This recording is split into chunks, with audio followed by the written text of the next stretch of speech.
بونجور. أهلا وسهلا فيكم أعزائي المشاهدين من برنامج سادر كولتور من فرنسا en collaboration avec l'association Roubaix Street Métropole عبر شاشة مريم تيفي. اليوم حلقتنا كتير حلوة مع مقابلة مع شخص كتير مهم وكتير بفيدنا ثقافياً وعلمياً وفكرياً. خليكم معنا لنتعرف على الشخصية سوا.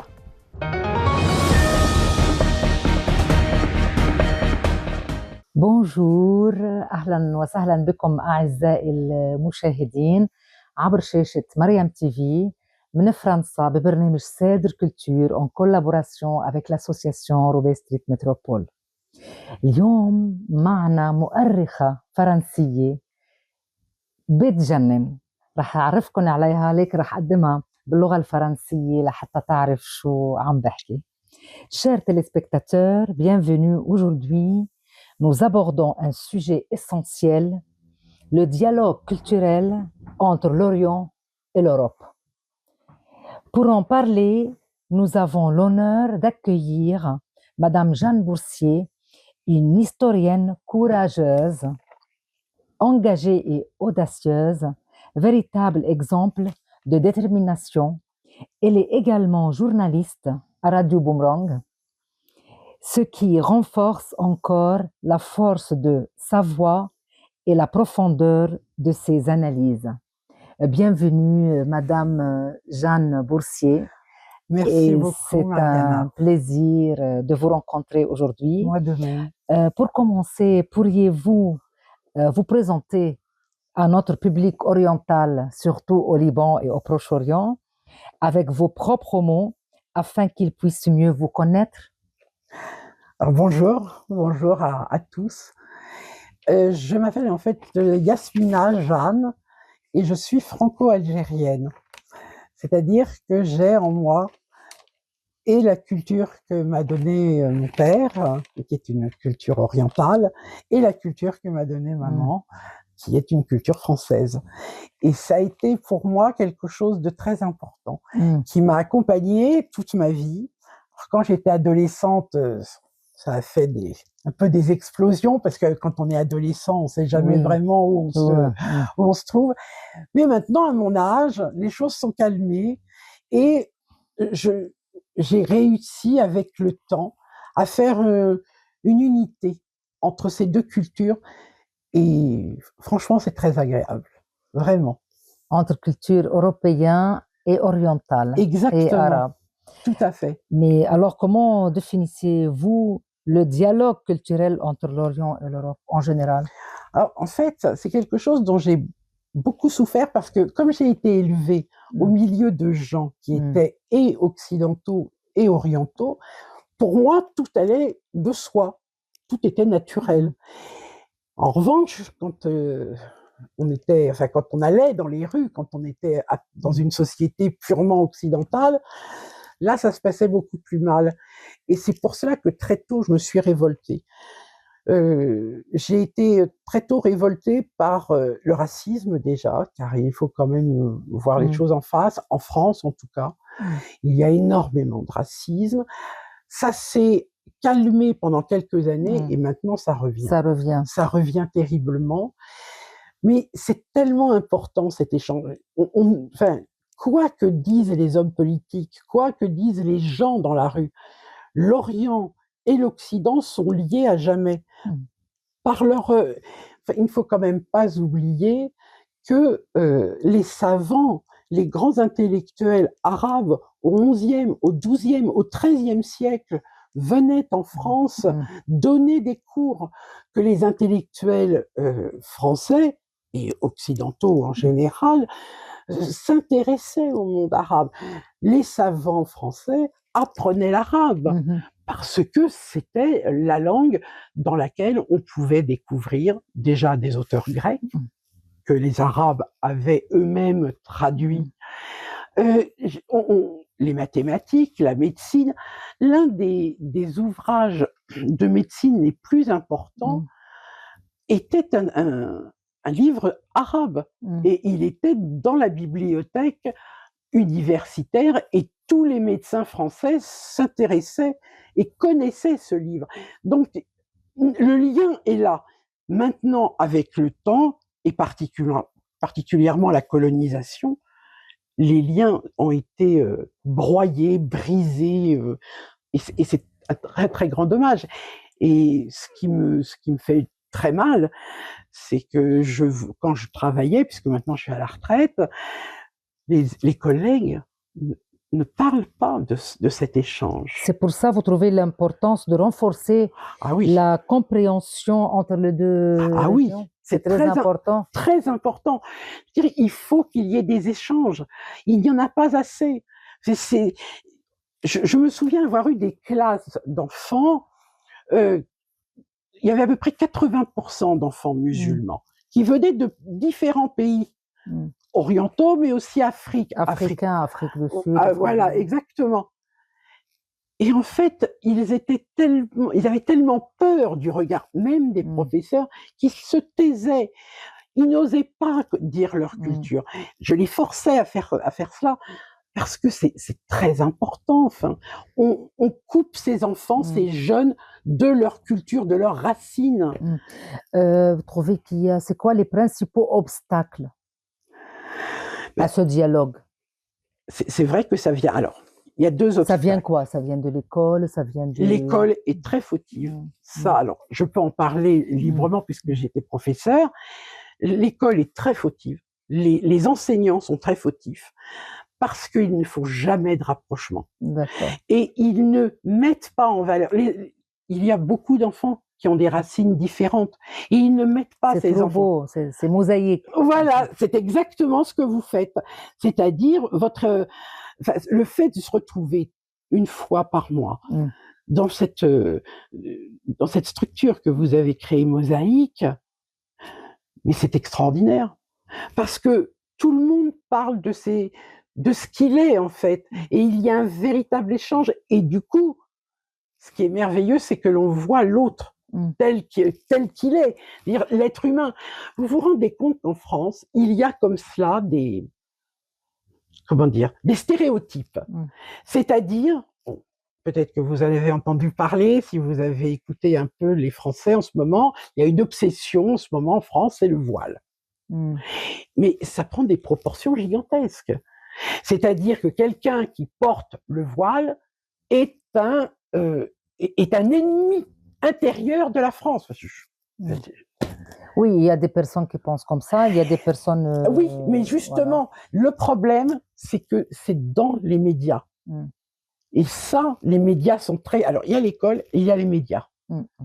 Mais si nous, on parle de la mosaïque, pour retourner, pour parler vraiment le titre de la culture, nous, on est, des fois, à certains âges, on fait mosaïque culturelle, on parle de la culture, de l'échange culturel, mais comment les jeunes peuvent-ils contribuer à un approchement culturel plus fort? Alors, déjà... Pour leur faire découvrir, les jeunes en Europe, l'Orient, la culture orientale. Déjà, ça passe, je suis d'accord avec vous, mais ça passe par la famille. La famille, c'est très important. Ma culture orientale, comme ma culture française, au début, ce sont mes parents qui me l'ont donnée, et les amis de mes parents, et la famille en général. Ensuite, on y va, on fait nous-mêmes nos recherches, et ça, c'est important. Et je trouve que les jeunes sont... Mais ça encore, vous voyez, c'est pour ça que je reviens un peu là-dessus, les médias, comme l'école, sont très fautifs, parce que ces jeunes qui sont en France et qui n'osent pas dire ce qu'ils sont, eh bien, en fait, ils deviennent agressifs. Parce qu'ils ne sont pas reconnus, on ne les écoute pas. Ils ont envie de parler, mais on ne les écoute pas. Et en plus, ce qui est terrible, c'est que comme ni l'école, et quelquefois les familles, parce qu'elles n'ont pas le temps, parce qu'elles n'ont pas la formation, parce que ne leur donnent pas non plus, ils sont perdus, ils ne savent plus où ils sont. Et c'est épouvantable, parce qu'ils ont l'impression que l'Occident ne leur veut que du mal. Oui. Et ils ne connaissent pas la richesse de leurs propres racines. C'est terrible, en fait. Vraiment, en tant que professeur, j'ai vu des choses terribles. Comme, comment dirais-je, si vous voulez donner un conseil aux jeunes qui sont intéressés dans la recherche historique. Là, on va en parler parce que vous êtes historienne. Alors, en Si vous fait, voulez vous dire que vous êtes écrivaine.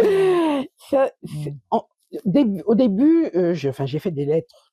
J'étais professeur de lettres. Mais pour moi, la littérature est liée intimement avec l'économie, la sociologie, l'époque dans laquelle elle a été écrite. Et ce que je conseille vraiment aux jeunes, c'est de lire tous les auteurs, lire les extrémistes, les modérés, les fanatiques, lire tout le monde sans se mettre de barrières. Et c'est comme cela qu'ils vont comprendre une époque, les rapports entre les pays. C'est comme cela qu'ils vont comprendre comment s'est construite notre société. Et c'est passionnant. Alors, je ne sais pas si au Liban, il y a des interdits dans l'édition. En France, il y a des auteurs, par exemple, du 19e siècle, qui n'ont plus le droit d'être édités, parce qu'on les considère misogynes, antisémites. Au Liban, il y a beaucoup de liberté, on peut tout lire. Ça c'est bien. Ça c'est merveilleux. Je vous invite à visiter le Liban. Ah oui, ça c'est merveilleux. Parce qu'en France, non. Il y a vraiment des auteurs que l'on... si je les trouve sur Gallica, enfin sur ordinateur, il faut vraiment faire des recherches. Mais c'est le problème en France. Et pour les jeunes, il faut, quand ils s'engagent dans cette recherche, il ne faut pas qu'ils se découragent. Il faut qu'ils cherchent, qu'ils fouillent, qu'ils fassent un travail de détective, en fait. Et c'est passionnant parce que d'un seul coup, le monde leur apparaît différemment. Ils comprennent ce qui se passe. Ça, c'est génial. C'est génial. Et là, j'ai vu, vous avez vraiment une bibliothèque énorme. Vous avez des livres partout. Je vous ai demandé tout à l'heure, est-ce que vous avez tout lu?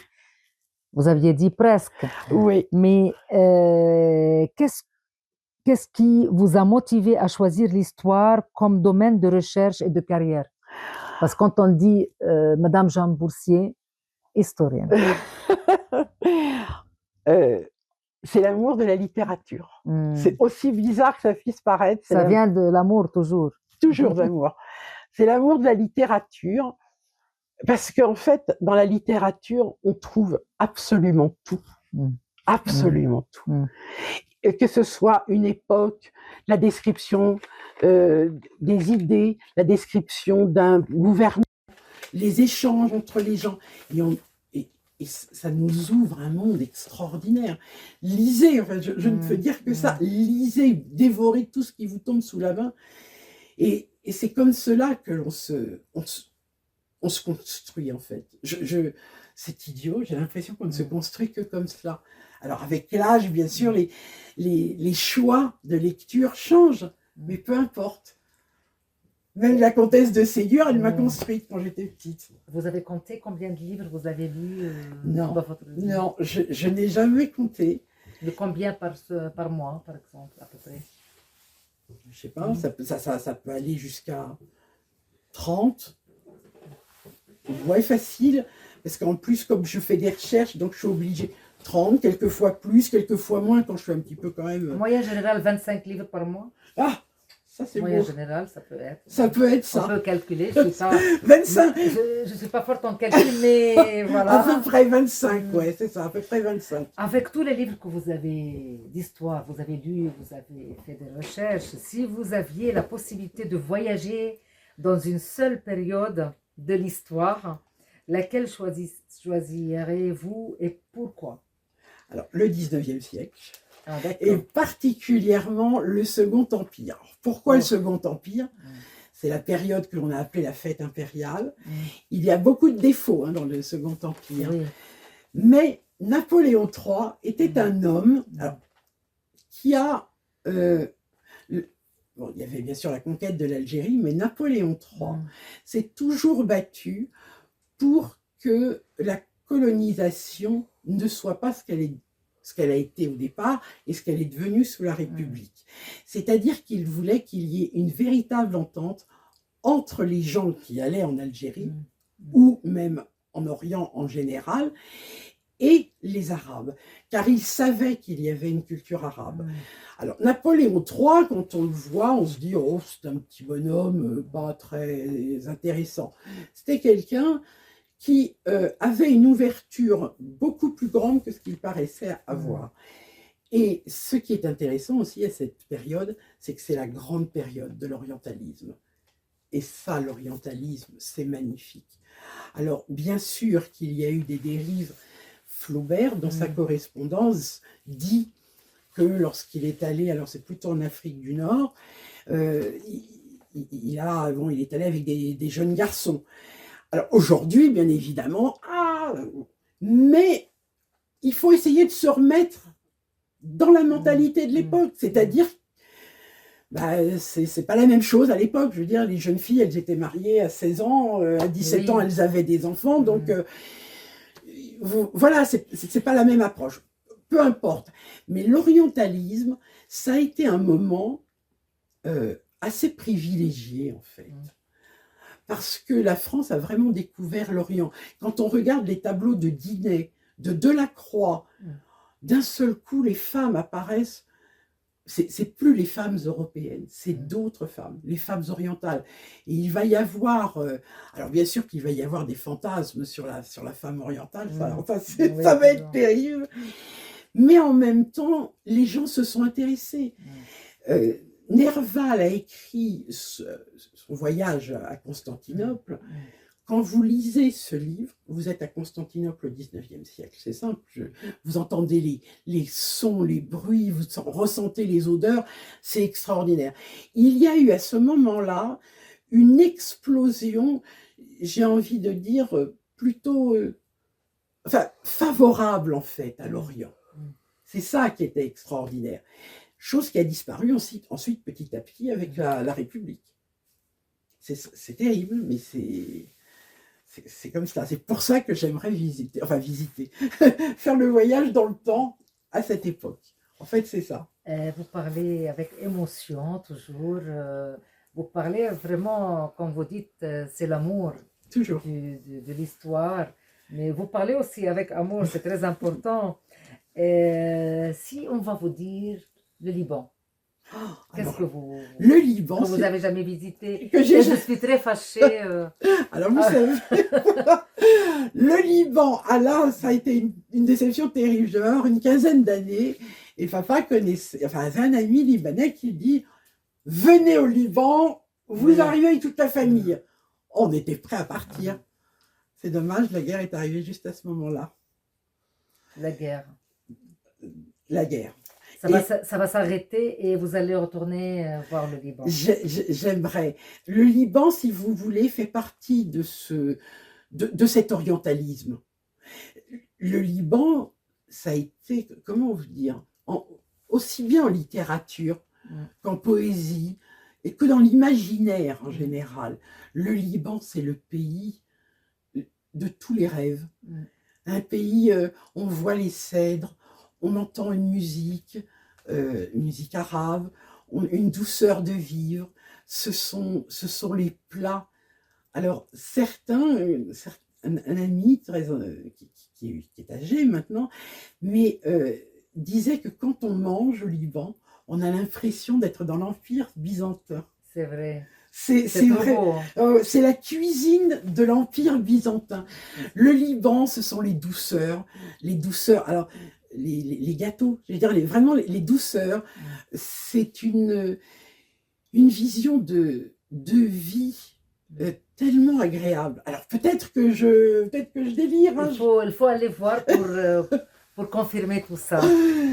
Mais c'est très bien. Moi, je vous dis toujours bienvenue au Liban. Ça serait avec grand plaisir, voilà. Vraiment. Et je voulais aussi savoir sur quel projet de recherche vous travaillez en ce moment. Alors, en ce moment, je travaille beaucoup, justement, j'ai travaillé sur la Palestine, parce que vous imaginez bien que cela me bouleverse terriblement, tout ce qui se passe. Palestine, Sud-Liban, Cisjordanie. Et donc, alors, non pas par rapport à, je veux dire, bien sûr, ce qui se passe, mais on a très bien compris ce qui se passait, mais l'histoire de cette région du monde, je veux dire, la Palestine, culturellement, pour moi que l'on veuille détruire la Palestine, c'est quand même la terre du Christ. Mm. Je veux dire, le Christ, c'est aussi bien chez tous les chrétiens, bien sûr, mais c'est aussi chez les musulmans. Le Christ existe, Marie existe dans le Coran. Mm. Et je veux dire, c'est cette terre que l'on est en train de détruire. Pour C'est moi, malheureux. c'est terrible. Mm. Pour moi, ce que l'on voit, c'est le massacre des innocents. La dernière fois, je crois que c'est un pope qui l'a dit, que c'est le Christ que l'on recrucifie. Malheureusement, c'est très triste ce qui se passe au Proche-Orient, Oui, mais on va réussir. On va oui, continuer à faire mosaïque culturelle, parler de la culture, exactement. faire la musique. Et je trouve que ce que vous faites, c'est très important.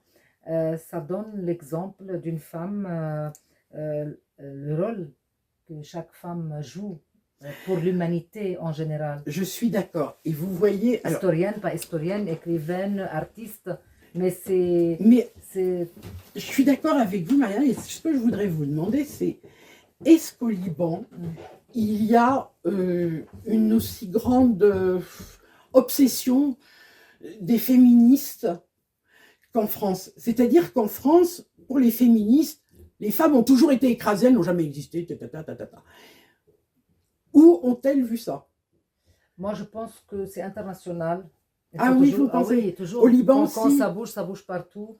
Mais au Liban, la femme, elle a... voilà, c'est Mariana, quoi. Voilà. On a la liberté d'expression. Voilà. C'est en fait, nous, parce que vraiment, le mot mosaïque que j'ai choisi pour faire mosaïque culturelle, par exemple, ça vient du Liban, parce qu'on est un pays mosaïque. Oui. On est 4 millions d'habitants avec 18 religions. Ça donne la richesse, ça fait et ça booste la liberté aussi, la liberté d'expression et la liberté d'autre chose.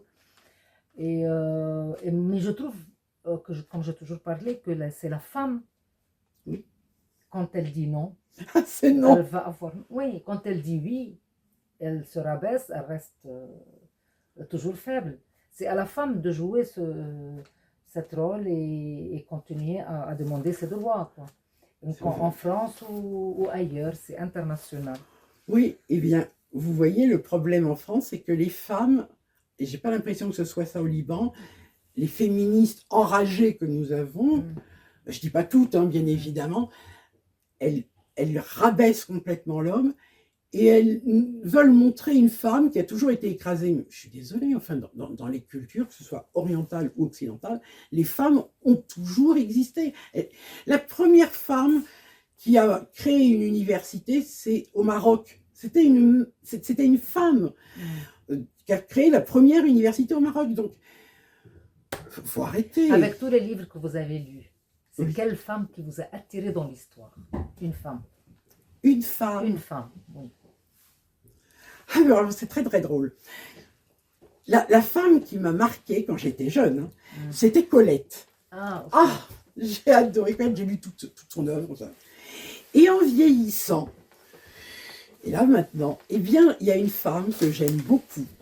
C'est Delphine de Girardin, qui écrivait sous un pseudonyme masculin, comme beaucoup de femmes à l'époque, mais qui a décrit tout Paris au 19e siècle.